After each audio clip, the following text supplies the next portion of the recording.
Hey, what's up guys? Aryan back with another video, and today it's all about the HTC 10. I've been using this phone for a little over 7 days now, and I have to say it's absolutely amazing. So it should come as no surprise that the phone is an amazing performer given its specs on paper. It comes rocking Qualcomm's latest processor, the Snapdragon 820, an Adreno 550 GPU, and 4 gigs of RAM. If you guys are looking for the full phone specifications, you guys can check out our unboxing and first impressions video. I'll go ahead and leave a link in the description for you. Besides that, the phone doesn't really do anything revolutionary, but the HTC 10 gets so many things right, it just makes it a pleasure to use. So, the build. HTC kind of has a reputation of making phones with amazing build quality, and the HTC 10 is no different. It features an all-aluminum unibody design with a slightly rounded back that reminds me of the HTC One M8. The only difference being it's missing one of the ultra-pixel cameras, and it also added a laser autofocus unit.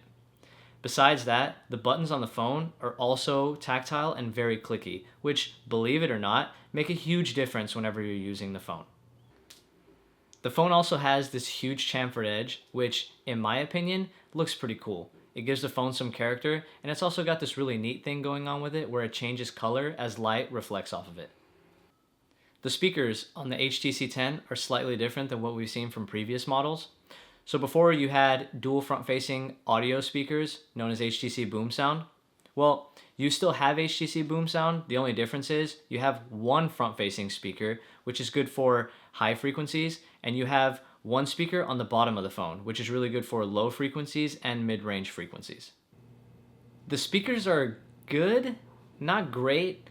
It's definitely better than a phone that has a speaker only on the bottom or on the back of the phone, but it's definitely not better than the phones that have front-facing stereo speakers like the HTC One M9 or the Nexus 6P.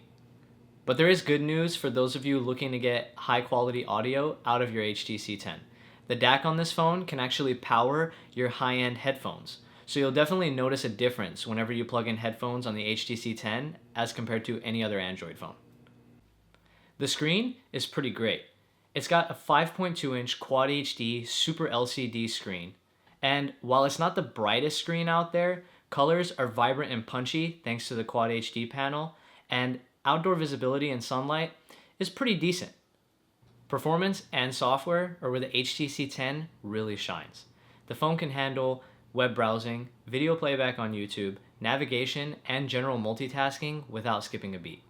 I mentioned in my unboxing and first impressions video that the phone felt incredibly fast right out of the box. And over the course of a week, the phone remained incredibly fast, which is good. In terms of software, the HTC 10 comes with Android 6.0.1 Marshmallow with HTC's Sense 8 skin on top. And in my opinion, Sense 8 is the most beautiful skinned Android experience currently on the market. The best way to describe Sense 8 is stock-ish.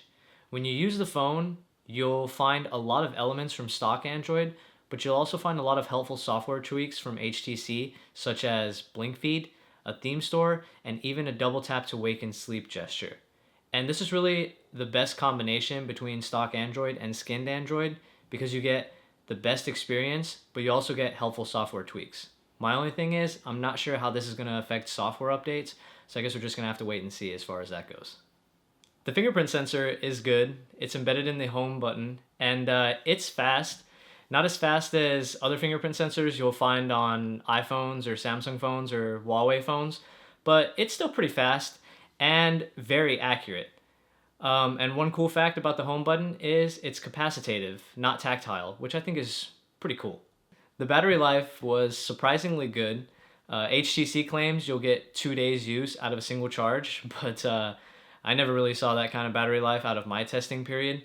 But the 3000 milliamp hour battery was good enough to get me through a day's use, and I'm a pretty heavy power user, so that's definitely a positive for me. The phone charges through USB Type-C, and it even has Qualcomm Quick Charge 3.0 enabled, and it charges very, very fast. During my testing period, I ran a couple of battery charging tests with the HTC 10, and I found that if I left the phone on charge for about 20 minutes uninterrupted, I would gain about 30 to 35% battery life back. If you think about it, that's about 1 to 2% per minute. That's pretty amazing. The camera is pretty good actually. It comes with a 12 megapixel sensor with f1.8 aperture, laser autofocus, and optical image stabilization. Pictures are sharp, and color reproduction is pretty accurate. Is it the best smartphone camera out there? No, you'll still find better cameras on the iPhone 6s and Galaxy S7 and S7 Edge, but it's definitely in my top 5 smartphone cameras for 2016 so far. Alright guys, that's it for my review over the HTC 10. Like I said in the beginning of the video, this is a very, very good phone. And if any of you guys out there are due for an upgrade, you should definitely give the HTC 10 serious consideration. Just want to take this time to give a quick shout out to D-Brand for hooking it up with a custom carbon fiber skin for my HTC 10. If any of you guys out there are looking to add some grip to your device, but not the bulk of a skin, you should check out dbrand.com. Besides that, you guys know the drill. Catch us on social media. We have Twitter, Facebook, Snapchat, Instagram. If you guys enjoyed the video, hit the like and subscribe button down below. Thanks for watching, guys. I'll catch you in the next one. Peace.